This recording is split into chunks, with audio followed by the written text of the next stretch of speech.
group. My name is Nizana Pesapitri. My name is Sukiya Udimani. My name is Galuh Zara Astika. My name is Windiani. My name is Bhavani Sarani. Okay, we would like to explain about basic concept morphology.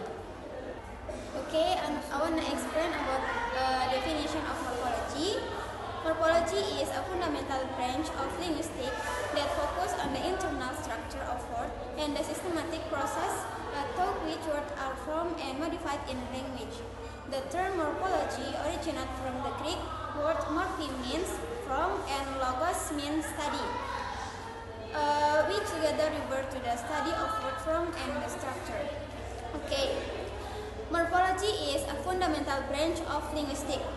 This sentence tells us that morphology is a very important part of linguistics. Linguistics is the study of language, and inside this, there are many branches like phonology, syntax, and morphology. Morphology focuses on words, not sound or sentence. So, we can understand that morphology is very important. Because words are the basic unit of language. Without words, we cannot speak or communication.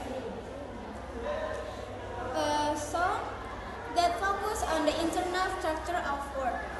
This means morphology studies the inside of word. A word is not always one unit. It can have smaller part, and each part has meaning. For example, unhappy, and happy. Okay. And the systematic process through which words are formed and modified in a language. This means morphology also studies how words are formed and how they change. The process is systematic, so it follows rules. For example, teach to teacher, make a new word, and playing, change of form. The term morphology originates from the Greek word. This sentence explains the origin of the word morphology. It comes from Greek. Morphe means from, and logos means study, which together refer to study of word form and structure. This means morphology is the study of word form and structure. In the conclusion in this definition is, morphology is the study of how words are formed from smaller parts called morphemes and how they change. It helps us understand the words are built step by step with clear pattern. By learning morphology, we can understand new or difficult words more easy. It also helps us improve our vocabulary and use grammar correctly, such as plural, form, or past tense. Bismillahirrahmanirrahim. Assalamualaikum warahmatullahi wabarakatuh. Now I will explain about derivational and inflectional morphemes. Derivational morpheme is a morpheme used to create a new word and create a new meaning. And in that morpheme, the grammatical system is changing too. The example is teach to teacher. Teach is a noun, and when we add the suffix er in the last word, that will be teacher. The teacher is a noun. So teach to teacher, that meaning verb to the grammatical is verb change to noun. That is the derivational, and the meaning is change too from teach to teacher. Teach is a mengajar, and teacher is a pengajar. And the inflectional is that morphemes not create a new word, but the grammatical system is still changed. That usually used for tenses, number, comparison, agreement, and possession. The example is book. Book is a singular, and when we add s at the last word, that will be books. So the grammatical system is changing from singular to plural. And the other example is is Dimas. No. Then another example is Doni. Doni is a name, but when we only name, but when we add s at the last word, that will be possession from Doni to Donis. That is an inflection, not create a new word, but the grammatical system is a skill change. Maybe that's all for me. Thank you. Okay, next I will explain about morpheme. A morpheme is divided at the smallest meaningful unit of language that the semantic or grammatical information. Unlike syllables, example for syllables like university, university.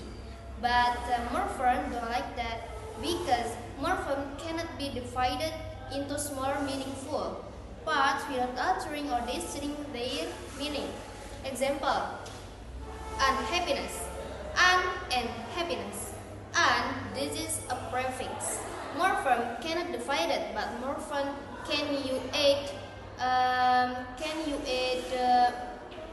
prefix to be unhappiness, and prefix and happy. This is a base word. And next example is cat. Cat. This is a base word, and as this is jamak. Yeah, maybe it is all for me. Okay, this is my turn. I would like to explain about two types of morpheme. The first one is free morpheme, and the second one is bound morpheme. These two types are different, or we could say the opposite each other. Okay, the first free morpheme is a morpheme that can stand alone, such as any word that you can find the meaning in every languages. For example, book, and then chair, veil, and each other. For example, my mom is a teacher.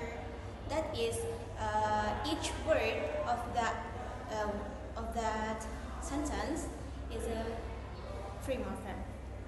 And then the second one is bound morpheme. This is the opposite, as I said before. It cannot stand alone. It has to connect it with another word. For example, a word like ed in walked. And then darkness, ness at the end, or we could say that is a suffix. That is bound morpheme. It cannot stand alone, and it actually doesn't has a specific meaning. Okay, I would like to explain about root, base, and affix. The first is a root. A root is the most basic part of a word that carries its primary lexical meaning. It cannot be further divided into smaller meaningful units. In other words, the root represents the core meaning of the word. Based on this definition, we can understand that the root is the core of the word. It gives the main meaning. For example, in the word teacher, the root is teach. The word teach already has meaning by itself. The suffix er only adds additional meaning, which refers to a person who performs the action. This means the root is the heart of the word. If we remove the root, the word will lose its central meaning. So we can say that the root is the central meaning of a word.